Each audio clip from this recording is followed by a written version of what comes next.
There are 7 major traits that I've identified in successful people that I want to share to you because I think they're very, very, very important.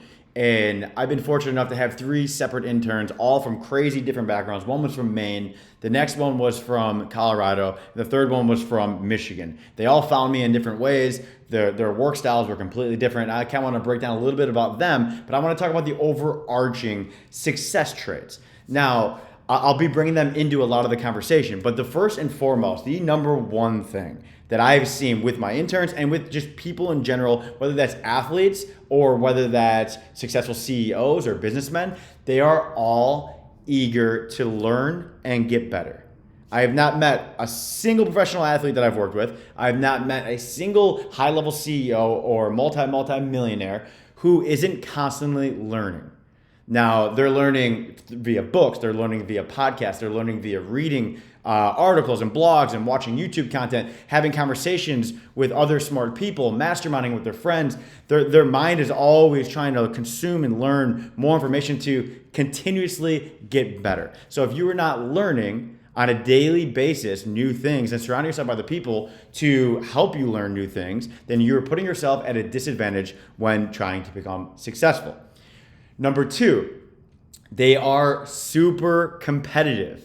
Now, even when my first intern moved here, we used to play StarCraft and we would get in battles and try to compete against one another. Everything that Hunter and I did was very, very competitive, whether we were shooting free throws or reading a book or learning a new piece of content. We would always be competing, and it became a very fun organic thing that we did, and it made us both strive to get better. So the top CEOs, the top athletes, anyone that I've ever met, they all love competition, and without competition, it's very hard to stay motivated because if you're the best, if you're the big dog in the small pond, you're going to get bored and you're not going to continuously grow like you need. You need to be the smaller guy in the big pond or the ocean to realize, wow, there's people out there that are way ahead of me. They're way better than me. How do I consume and understand what they know? How do I compete against them? What are they doing on their daily basis to become and remain competitive? The number 3, which kind of ties into number 2, is they surround themselves with the right people and mentors.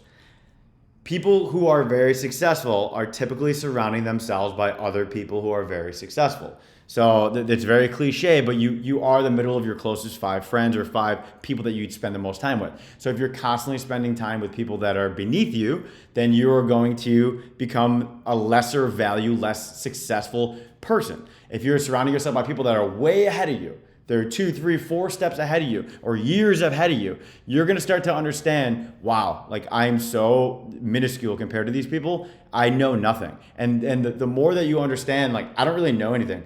Like Elon Musk is still trying to learn more and more and surround himself by the smartest rocket scientists to learn more about launching rockets to space. So every topic, you're not just closed into your small group of friends. You have to think about it as each topic. So if you want to get a 6-pack and you have 3 or 4 friends that have 6-packs and you go work out with those friends, your chances of getting a 6-pack are going to go way up because you're going to start to understand what they're eating, how they're working out, how much water they're drinking, how much sleep they're getting. You're going to understand that. Now, they might not be the right group of friends for starting a successful business. And if you don't have that, you come from a small town, you don't have multimillionaires that you can spend time with, then you need to learn it via content like the video you're watching right now. You need to consume content from people who have been there, regardless of where they're at from the world, because everyone goes through the same trajectory to success. So you have to be able to identify the information you're putting in your brain, the people you're surrounding yourself with on a day-to-day basis in order to hit your goals. You're not going to get a 6-pack by surrounding yourself by people who eat McDonald's and Wendy's every meal, who go out partying and drinking and whatever. There's a time and a place for all of that. You can have fun, you can do whatever, but if your goal is 6-pack, you need to be able to understand what the sacrifices are to get there. And the same thing goes for business, same thing goes for running faster, jumping higher, bench pressing more, working out and hitting your personal record for squats or bench or whatever it may be. You need to be able to identify who are the people in your life that you can gain access to get you to the level that you want to get to. So if someone has a 6-pack and you don't, find the 6-pack guy and work out with that guy and understand their methodology, their thought process, and some of the sacrifices they make to get to the 6-pack level or the body that you want. That's a body example. And I could do more examples in sports and obviously business, same thing. If you're surrounded yourself by 4 millionaires every day, your odds of becoming a millionaire skyrocket because you're going to be hearing the way they talk, the way they think, the way that they act, the way they present themselves, and how they're constantly, using their brain to solve problems. Now, the fourth one is they do not believe in failure. Successful people don't believe in failure. They believe that is just one step to get to the next phase. So, quick story, I failed trying to launch an app called TrainerBin, and I hired very smart people. I hired a CTO. I hired, a good project manager. I had beautiful design. I had everything. I was investing tons of money, hundreds of thousands of dollars, and I ended up failing because I was putting myself in the shoes of something that I wasn't in the moment. I needed to start small and micro build it over time. And it took a lot for me to just say, you know what, I'm not going to continue to build this. I need to accept this failure. I need to get better at doing this in the future. So if I do decide to ever do something in tech ever again, it's going to be with a completely different thought process. So those who become successful typically look at the failure as I missed the game-winning shot, but now I'm going to shoot 500 shots to get better. I didn't get this e-com ad to work to sell my new product that I launched. I built something and I thought people would come and they didn't show up. Do you give up or do you sit there and say, why didn't they show up? That's not a failure that they didn't show up, but you got to understand why?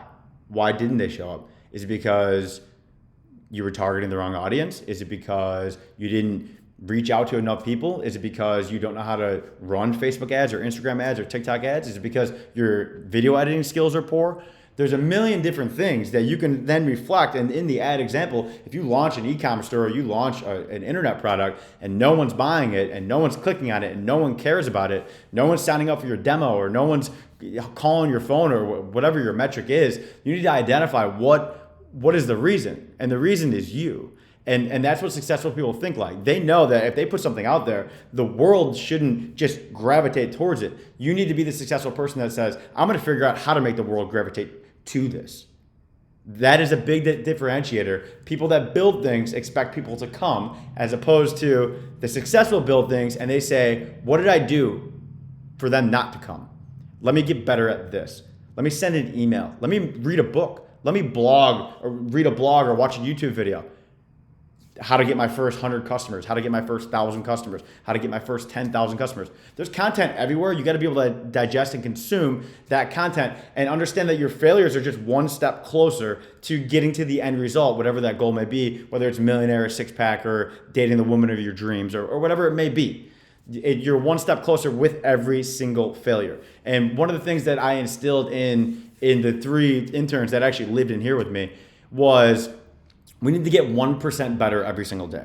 There's 365 days in a year. So if you could just get 1% better every single day, in 365 days, you are 365% better. You can't get that return in the S&P. You can't get that return in the Dow. You can't get that return in the Russell. You can't get that return in any stock, in anything, unless you're just shooting from the hip and you're going to have a ton of risk on the downside. You can't get that return. The only return that you can get 365% in is you.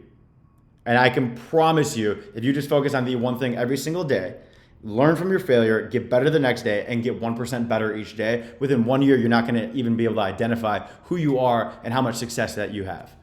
The next thing is their minds are constantly at work. And I cannot begin to tell you how much this one resonates with me. I used to go on walks with my mom all the time. When I was younger, I was probably 19, 20, 21 years old. I was still in college. And I'd just be thinking about twice speed. I'd be thinking about, if I train this athlete or I do this. And we'd be walking and she'd just look at me and be like, you're thinking right now. Even when you're talking to me and we're holding a conversation, I can see your brain's thinking about something else. And it never really resonated to me of how obsessed I was with sports and training and building that company. But it was the only thing that was on my mind. It was always on my mind. I could be sitting here shooting this video right now, and my mind is partially in another place of success and business and everything else. And at that time, it was starting twice the speed, and it was starting to sell workouts online and train athletes and live camps and whatnot. So the successful people that I know, their minds are always on. They're always on the thing that they're striving for. I was training with an NBA athlete not too long ago. And in the middle of us training, you could just see him looking at basketballs on the court, and just like in the middle of drills, he'd pick up a basketball and he'd just like shoot or like do a little drill, because his mind is so indoctrinated and so obsessed with basketball that is what's on his mind, even in the middle of our conversations. Everything that we're talking about is related to basketball. We're talking about, jumping higher or moving quicker or injury prevention. And his mind is just relating that in real time to how that's going to help him on the court. That's it. His end goal is, I need to get better on the court. And I've noticed that with a lot of successful people over the years, that their mind is constantly at work. They're laying down, even when they're watching TV, their mind is still on the subject of whatever their goal may be. Whether that's finding the dream girl or whether it's starting the business or getting the six pack, their mind is there. Their mind is hardcore about obtaining that goal and doing whatever it takes. And their conversations tend to be more about those things. Now, the sixth sign or trait of being very successful or identifying very successful people is they are extremely obsessive. It kind of ties into the last, number 6, where they are thinking and doing and moving towards one direction, and it seems like it's all they want to talk about. Where if you're holding a conversation with this person, they're bringing up, I was training this athlete and I was doing this and blah, blah, blah. And their whole world is kind of encompassed in this idea and this thought of, this is my world. I am getting a six pack. This is my world. I'm starting an e-commerce store. This is my world. I want to start coaching people online in XYZ topic. And everything they do is, I'm reading about that topic. I'm listening about that topic. I'm talking to my parents about that topic, talking to my family, my friends. I'm talking to everyone about that thing that now I am obsessed with, which if you see it in a lot of professional athletes, they do this. They're talking about their sport constantly. You see it in high-level CEOs. They're talking about their business constantly, or their team constantly, or their leadership and what they're working on and their failures and their triumphs. They're constantly talking about these things. And it gets to the point where sometimes it can be annoying. And if you can't compartmentalize it, from work to home, you're going to annoy your spouse or annoy your girlfriend or best friends or whatever, roommates, whatever. It could become annoying. And I was very annoying growing up because all I cared about was training athletes, twice speed, and whatnot. But at one point, the successful people just say, I don't care, because this is my life, this is my purpose, this is what I want to do. So I'm going to continue to become obsessed over this thing that I believe in. Over long term, I'm going to win. Now, the last and final thing, and very, very important thing, number 7, successful people finish what they start. Now, there's two sides of this. It could be you're starting on a new app, or you're starting on a new idea, and you're going hard. You're building it by 1% every day. Boom, boom, boom, boom, boom. 365% in. So you're 1 year in, and you're building. There's a difference between quitting and pivoting versus quitting in general. Now, quitting in general would be, all right, so I built this thing, no one cares about it, and I'm done. I'm going to go get a 9-to-5 job. I'm going to go be safe the rest of my life. I'm done trying to be an entrepreneur. I'm done trying to be successful. That would be the one side of it. And that is a non-successful mindset. That is a very fixed mindset, not a growth mindset. The growth mindset side of this is, okay, it's been a year. What's worked, what hasn't? I'm going to identify the things that have made the biggest impact 1 year in, and I'm going to hone in on just those things. I'm going to 80-20 principle this, which for those of you who don't know what 80-20 principle is, it's basically 80% of the outcome comes from 20% of the input. I could do a completely separate video on that. But I'm going to 80-20 this and find out what is the thing that's going to keep this moving. And they end up pivoting, and they say, you know what? I'm just going to only take out this feature of my app, and I'm going to start pushing that because all the users only use this one thing. I think that all these other things matter, but the users don't. So why wouldn't I just listen to the users and focus on this one feature? That's not quitting. You might be quitting 80% of the business, but you're focusing on the 20% that actually matters. That would be the push-pull of how this can work. And as far as quitting in general, everyone knows what that is. I'm done, right? I'm never going to do twice speed again. I quit. Like that would be quitting. As opposed to, I think I'm going to come up with a new product or a new line or a new idea or thought or style of content. And this channel, for example, I just started it. Me quitting would be, I'm done filming content. That would be quitting. As opposed to, maybe I push content on TikTok more, or maybe I put content on Instagram more, and I don't do as many YouTubes or Facebook or whatever the platform may be.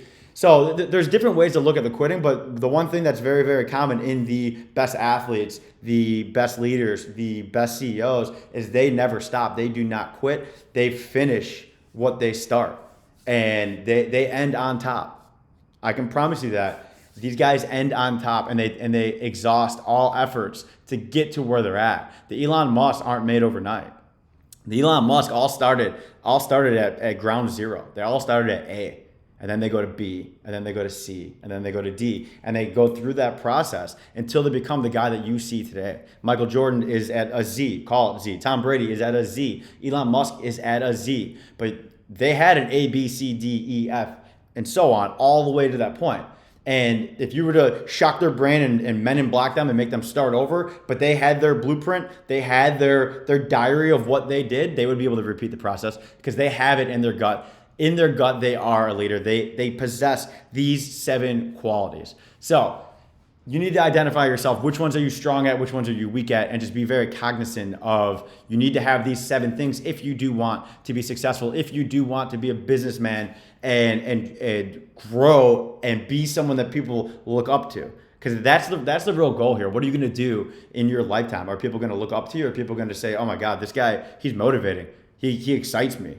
That's what you want. You want to be a passionate human being that contributes to society as opposed to bitching and moaning and complaining about everyone else around you because there's too much of that. So if you want to be successful, implement these 7 traits into your life. I can promise you that you will see the results. If you enjoyed this video, as always, subscribe, like, comment, whatever. Ask me whatever questions. Give me ideas to film for content. I'm just shooting from the hip. I hope these videos help you guys, and I'll talk to you soon. And as always, I definitely punch harder than you.